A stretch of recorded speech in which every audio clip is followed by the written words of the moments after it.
Hi. I promised I would do an update with my Birchbox customer service saga, so here it is.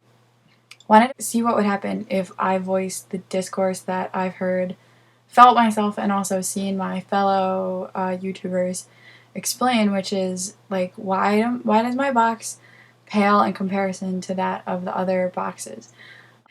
How can I improve my beauty profile in order to get, more high-end items? The girl I talked to was really nice and like upbeat, well-trained customer service, I guess. Not rude, so that's nice. And yeah, there are definitely some things that I would change about your profile to like get better items.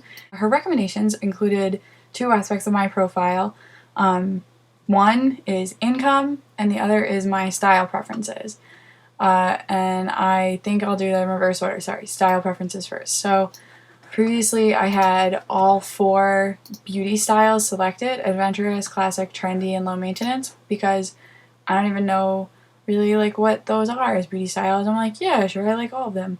And she said, well, on our side that's really confusing, so we don't know, like, I don't know, whatever. I guess that makes sense. She's like, I would recommend you get that down to 1 to 2 selections and either go with adventurous / trendy or classic / low maintenance. Frankly, I don't really get how classic and low maintenance are like that similar, but whatever. That's the way they see it, and that's the way she made it seem to me, so I'll go with that. Currently I have adventurous and trendy selected, even though, like, truth be told, if I were picking one, it would definitely be low maintenance, but I'm not trying to get no products. So, I don't know. I'm not trying to get, like, a box of Luna bars.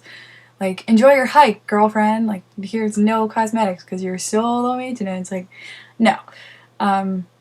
So, anyway, I'm interested in what you have to say about that. I guess adventurous and trendy are pretty similar.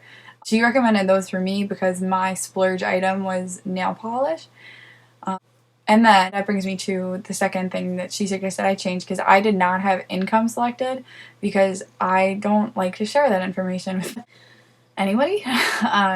She's like, if you wanted higher end items, you should put a higher salary. And the logic behind this is, if we're gonna give you a sample, like a $400 face cream, we want someone who's likely to buy it. They're selling these Birchboxes, like they're getting these items probably for free or for extremely low cost because these companies see it as an investment, and we, the Birchbox subscribers, are going to turn into lifelong customers because that's the whole reason of giving out free samples.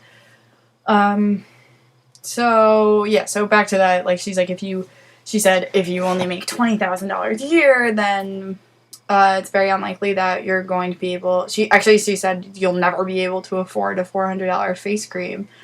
I was like a little bit taken aback by how frank. I'm like, that's kind of messed up, because we're all paying $10, like we're all, like, so you're kind of giving like some people a better box and some people a worse box, like based on their economics. And it's like volunteered information. And she said, well, just because a product is $15 versus $40 or $400, doesn't mean that a product is necessarily, it's like a worse product just because it's cheaper. And I'm like, okay, sure. But, all the vloggers know, like, economics plays a huge part into this. Like, every month people are talking about if it hit the $10 mark or not, or basically if you wasted your money or not. My recommendation to everyone watching this who's like frustrated is definitely make your salary, like, I just made mine the maximum. It's not a completely fair system, but at the same time, like, as far as turning into real lifelong customers of those products, I guess it makes sense. If you're trying to get more expensive products, put yourself at higher price profile. I remember seeing a comment on the flip side of this. Someone was like, I spent, what did she say? I have like a $800 a month makeup budget as it is. And she was complaining that they don't look at the economics of your profile enough, and they don't give you like high-end items, even though she had said that she made X amount of dollars. I think 135 is the max. And I didn't write anything back because I usually don't comment back on things. I don't like to start internet wars, but I was like, that's such a flawed line of logic, because like I was saying before, like we're all paying $10 for the box. So like if I made $200,000 a year, like you should give me all the Dior, Chanel, like, and give all the Luna bars to like someone who's making 20,000 or something. I don't know. I guess like take that information, do what you want with it. What the other thing I was going to say, is that the longer you have your subscription, the better your products are going to be. I asked about this, and she's like, oh no, that's just a nasty rumor. It's not entirely. She explained there is some truth to it, and I understand how that rumor would have come about.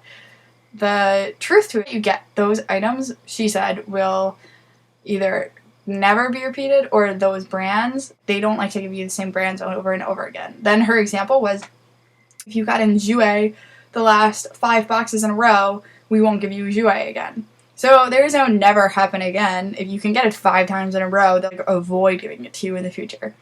With the Taylor Swift happens to be here, Wonderstruck perfume, I was like, we get the feeling that it's like in your basement and you're just trying to get rid of your products. And she said, well, if you had gotten it in a previous box, you like wouldn't have gotten it again. That they give the shittiest, pardon me, the worst stuff to the newer clients.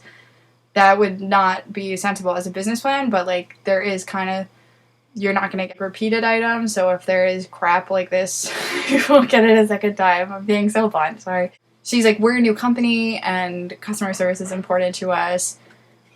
To me, that says if you were to call this month and then call next month, if you're like still disappointed and be like, okay, I called last month, I have a history of not being satisfied, then I'm going to pull my subscription. You need to sort of like make a case for yourself. I don't know. I would be interested to see what they do. And then pull your subscription if you're pissed. If they don't, give you anything. I don't know. I'm not trying to scam them. I'm just like, this is what I would do if I were you guys that I'm hearing all of the disappointment from. And I mean, I have a little bit of it too. Please, please, please comment. I love how interactive this is. I had 8 or 6 or something comments in my last video, and I was like, ah! It's pretty much definitely like made my week. So thanks for watching, and I'll make another video as soon as possible. See you later.